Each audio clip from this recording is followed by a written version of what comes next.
ATF cooler na nasira, na damage si transmission. Tapos pumasok siya rito sa cooling system, pumasok pa sa engine. Ito, papakita ko sa inyo mga tropa, pumasok sa engine yan. Meron ako papakita sa inyo dito. Yan, oh, nakita nyo? Pumasok sa cooling, pumasok na sa loob ng head, sa cooling system ng head, cooling system ng block. Depoda din natin mga katropa. Ito na yung ginagawa natin na naghalo yung ATF tsaka tubig. So hindi ko na ibababa yung makina mga katropa. So sinet up ko na lang siya ng ganito mga katropa.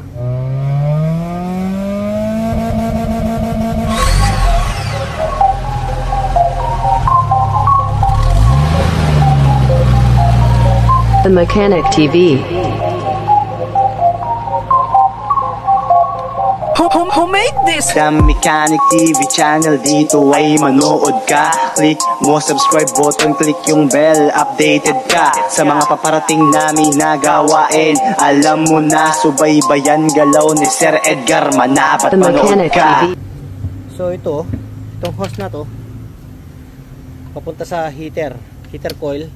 Tinanggal ko yung isa ron na hose papunta sa ating EGR cooler.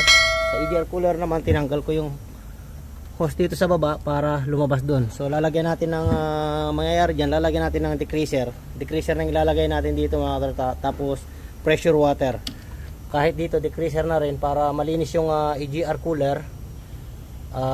Pressure water palabas. Tapos ngayon pagdating dito sa engine, so dito natin ipapasok yung decreaser sa loob. Siyempre merong pipe yan, lalagay natin yung pipe niya, yung nandito yan. So dito natin lalagay yung decreaser, papasok dito, lalabas naman siya dito sa ating lower pipe dun sa may block. Ngayon si oil cooler, dito natin ilalagay yung decreaser para lumabas siya rito sa pipe na yun mga katropa. So hindi na natin kailangan pero marami tayong papapalitan na hose mga katropa. Yan. So ito yung mga hose na tinanggal natin na yung iba meron ng maga at malambot na. So kung mapapansin nyo, ito yung sa harap, yung o-ring niya is na magana mga katropa. Kaya papapalitan natin ng o-ring. Tsaka itong hose niya magana yan mga katropa. Yan yung mga hose na natanggal natin papunta. Ito papunta sa ating ATF cooler. Yan. Pero depende pa rin, tingnan natin kung may mga parts tayong available. Tapos si water pump, papalitan natin. Si thermostat housing, palitan natin dahil meron ng ano yan. Kasi pag hindi natin pinapalitan ito mga katropa, si thermostat merong pinaka ano yan, pinaka rubber sa ano yan, namamaga, yung namamaga sa pinaka ulo niya. Tapos si ATF cooler, yun yung salarin. Yan, ito yung salarin natin. Tapos si reservoir tank, si ATF filter sa may transmission. So papapalitan na natin yan, hindi natin malilinis yan. Tropa, palitan natin. Tapos ngayon, yun yung setup ko. Siguro mga susunod na or sa Lunes or Martes, lilinisin natin yan. Yan muna natin tumutulo, hindi ko pa kinakabit. Tapos si ball body, yung gagawin natin dyan, bababad natin ng ATF. So konti lang yung ATF na nalagay kasi naubusan kami ng ATF. Wala pa yung order namin ng ATF. So ibababad natin ng ATF. Hindi na natin siya bubuksan, bababad lang natin ng ATF yung ating ball body. Ngayon yun nga, naka-ready na tong ano natin, yung paglilinis natin dito. Si radiator binaba ko na, nilinisan ko na yan, nandun nakatambak na dun mga katropa. Pero sa second ano pa yung linis, decreaser lang ginagamit ko. Tanggal agad mga katropa na anod yung bara-bara sa loob. Pero siyempre hindi naman natin masasabing perfect yung pagkakalinis nun. Meron mga residue yan mga katropa. Kahit dito sa head, siyempre hanggang dito lang yung decreaser, malalaglag na yung decreaser. Yung nandun sa likod, meron pang mga natitira yan. Kaya katagalan yan, natitik-tik yan mga katropa, malalaglag dun sa block, lalabas dun sa ating pinaka-pipe dito sa ating gilid. Yan. So ulit-ulitin na lang linisin para kagaya nito. Yan, sa heater coil, marami yan mga katropa. Yung ano yan, yung nandun, maraming ATF yan na may halong tubig yung loob nyan. So kung talagang gagawin mo ng ano to, maraming gagastusin mga katropa. Tapos kung magpapalit ka ng heater coil or maglilinis ka, kung talagang gusto mong malinis na linis, tanggalin mo yung dashboard para lumabas yung heater coil mga katropa. So maraming trabaho, malaking trabaho nga. Kaya dito ko na lang papadaanin yung decreaser para mag round siyang ganyan, lumabas dun sa nakatanggal na yun mga tropa. So ganun lang naman, paulit-ulit. Di bali umubos tayo ng isang galong decreaser dyan, charge natin kay customer. Yan. So siyempre hindi muna natin masikaso, pero i-quotation ko sa kanya yung mga ibang parts. Quotation natin sa kanya yan. Yan. Ayan yung mga papalitan natin.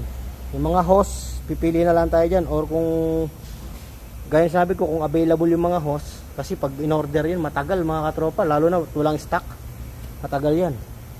Ay, siyempre original yung ano natin dyan, hindi tayo magpapalit ng hindi original, para yung mga curve niya is nasa tamang curve yan.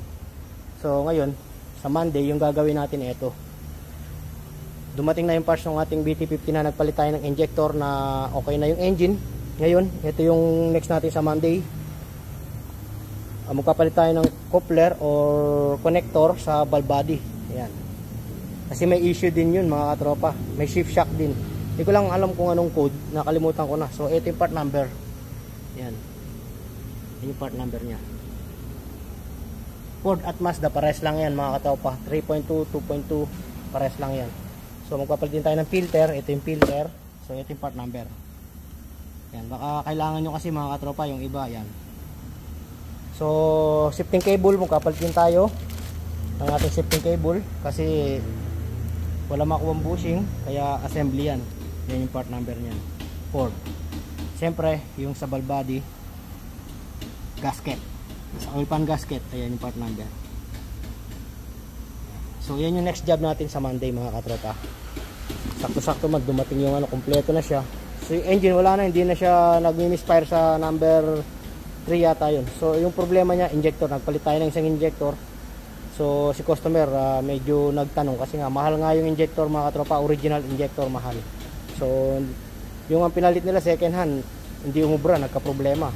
So yung nagpalit tayo ng original, nawala yung palyado mga katropa. So yan yung job natin sa Monday. Magpapalit tayo ng ATF filter, coupler, siyempre magbababa tayo ng valve body dyan, cable, tsaka yung kanyang gasket.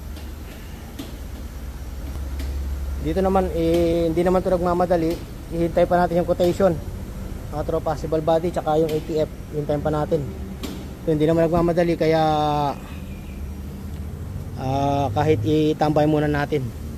So binalot ko na nga, kasi nga ay umpisahan ko na sana, kaso alanganin na mga katropa yung ating paglilinis dito. Kasi kung lilinisin natin yan, kailangan tutukan natin para diretso linis na rin yung under chassis, ang daming leaking. So palagi ko nabuksan na tong engine mga katropa eh. Ang dami ng ano, yung silicone niya doon sa second block iba na, kaya nabuksan na yan. So yung mangyayari dyan, yung pinakamatitirang marami dyan mga katropa, yung sa torque converter. So yung gagawin natin, siyempre lalagyan na, mas marami yung ilalagay natin na bagong ATF, mga 8 liters, tapos paanda rin natin. Tapos siyempre meron tayong machine, pahigupin na lang natin para pag nagmix na yung ano, humalo na yung nasa torque converter, lalabnaw na siya, higupin natin, lagyan uli natin ng ATF. Yun nga lang ay magastos sa ATF mga katropa, lalo na pag ginamitan natin ng machine na pang-flashing yan, mas lalong ano, matagal.